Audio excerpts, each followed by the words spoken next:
Ini kemudian selanjutnya seperti apa Pak? Ya, yang pertama kalau meninjau, saya sudah 3 tahun yang lalu sudah datang ke sini. Waktu saya masih anggota DPR RI, saya sudah meminta sama pengelola untuk dihentikan.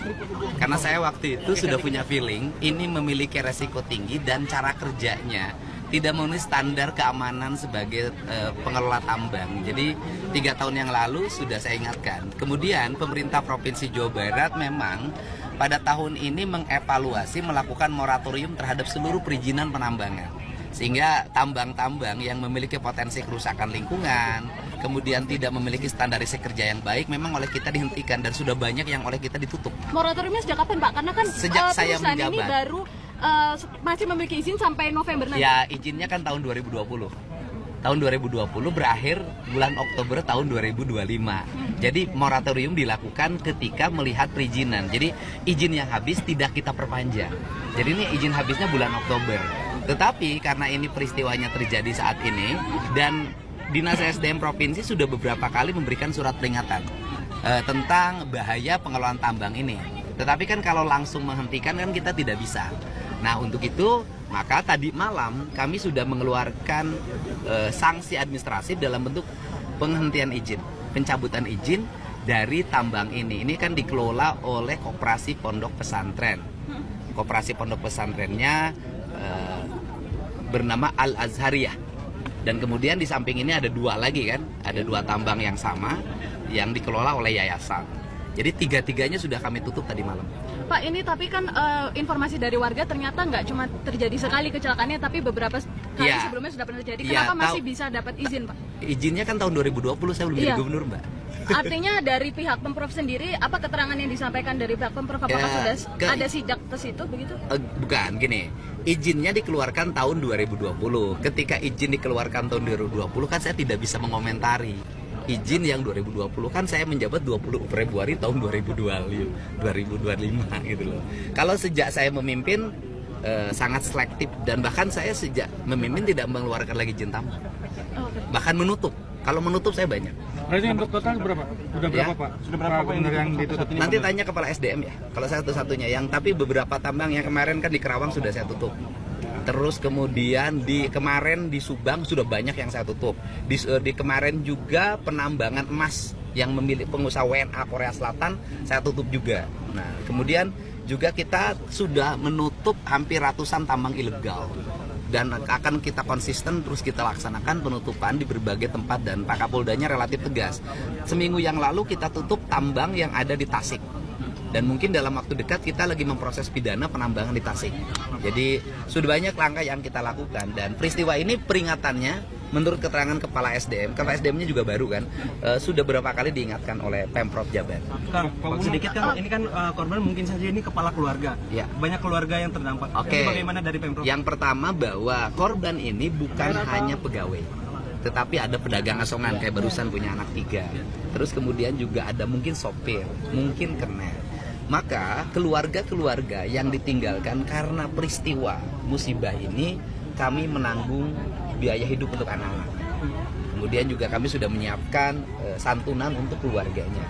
Tetapi juga saya meminta pada pengelola tambang untuk segera melakukan langkah-langkah penanganan sosial terhadap mereka yang jadi korban. Kan tambang di sini untungnya sudah banyak. Kan harus ada sikap untuk memberikan bantuan dan tanggung jawab terhadap korban. Sebagai yayasan bagaimana tanggung jawabannya Pak? Prosedur penanganan atau seperti apa untuk? Kalau saya sih mengatakan, karena saya 3 tahun yang lalu sudah ke sini, tambang ini tidak memenuhi syarat sebagai pengelola tambang. Karena 3 tahun yang lalu saya sudah datang ke sini dan saya sudah menyatakan waktu itu tambang ini mohon ditutup. Karena masih berjalan Pak tetap. Saya kan waktu itu belum jadi apa-apa Pak. Gitu loh.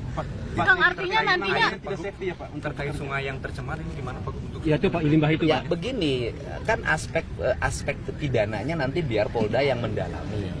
Pidananya selain dilanggarnya standarisasi K3, juga misalnya aspek pencemaran. Kemudian kan ini Yayasan Kopontren. Benarkah Yayasan Kopontren ini benar-benar digunakan untuk kepentingan pondok pesantren atau tidak?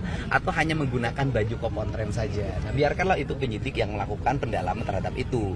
Tugas saya hari ini adalah satu ya, bersama-sama tim Basarnas untuk melakukan pencarian korban sehingga bisa ditemukan lagi. Yang kedua, memberikan tanggungan terhadap keluarga yang ditinggalkan dari sisi aspek sosialnya. Kemudian yang ketiga, mendorong agar perizinannya tidak dibuka lagi, dan itu sudah dilakukan. Yang keempat, melakukan recovery lingkungan termasuk mencari pidana lingkungannya apabila terlanggar. Kang, artinya ini setelah adanya kejadian ini seluruh aktivitas tambang di Gunung Kuda akan ditutup? Semuanya sudah di malam sudah ditutup. Dan tidak akan ada lagi? Ya, tidak akan saya buka lagi. Berarti permanen? Ya sudah, tidak akan saya buka lagi. Pak Gub, untuk terkait pemulihan kondisi sungai yang akhirnya menyebabkan para petani harus... Ya, itu akan kita recovery ya, karena kan PR kita terhadap kerusakan lingkungan di Jawa Barat banyak ya. Dan tindakan kita ini kan kadang-kadang berhadapan dengan masyarakat itu sendiri yang menginginkan tambang itu ada. Tetapi bagi saya hari ini saya lebih memilih konservasi, pengelolaan lingkungan, penyelamatan lingkungan daripada sekedar ekonomi. Pak, dampak kerusakan sudah berapa hektar kan sini luasan penambangan di 3 yayasan? Ini kan yayasannya 30 hektar seluruhnya. 30 hektar. Ya kita setelah ini juga kita akan manggil perhutani ya. Ini kan perhutani ini banyak sekali areal-areal hutan yang berubah menjadi areal tambang. Padahal kan perhutani ini adalah perusahaan pengelola hutan, bukan pengelolaan pengusaha tambang. Ini kan lagi-lagi dulu perkebunan itu menjadi PT sewa tanah, nah sekarang perhutani menjadi PT sewa lahan untuk pertambangan. Nah ini perusahaan yang BUMN yang aneh-aneh ini segera memperbaiki diri. Ini dosa ini. Pak, sebelumnya ini lahan perhutani Pak? Ini perhutani Pak. Saya mau panggil perhutaninya, dan paling utama tata ruang. Saya minta Pemda Kabupaten Cirebon untuk segera melakukan perubahan tata ruang. Dikembalikan kembali tata ruang ini menjadi kawasan hijau, bukan kawasan pertambangan. Kang, karena selama ini fokus dengan alam dan lingkungan. Ya. Apakah nantinya juga tidak hanya tempat ini yang akan ditindak, tapi juga tempat-tempat lain? Saya kan sudah sampaikan, sudah berapa ratus di Jawa Barat tambang yang saya tutup. Dan saya akan konsisten pada sikap itu, termasuk kebijakan saya misalnya, kebijakan pembangunan berbasis bambu. Itu kan sesungguhnya saya lagi mengamankan Jawa Barat dari eksploitasi sumber daya alam. Tapi pada tahun 2001 kan Pak Gub pernah mengungkapkan ini cocok untuk dijadikan lokasi wisata karena dianggap indah. Iya, waktu itu kan karena kan izinnya kan sampai 2025. Dari sisi aspek kewenangan kan saya tidak boleh mutus izin di tengah. Ya, kalau sekarang kan ada musibah, ya izinnya langsung dicabut. Apakah ada rencana untuk pembangunan wisata berubah? Ya gimana mau jadi wisata? Tempatnya masih harus di recovery. Ini harus recovery total dulu sehingga aman untuk lingkungan. Kalau sudah aman untuk lingkungan, baru kita kembangkan wisata. Ya. Oke, siap. Makasih Pak Gubernur. Awas becek.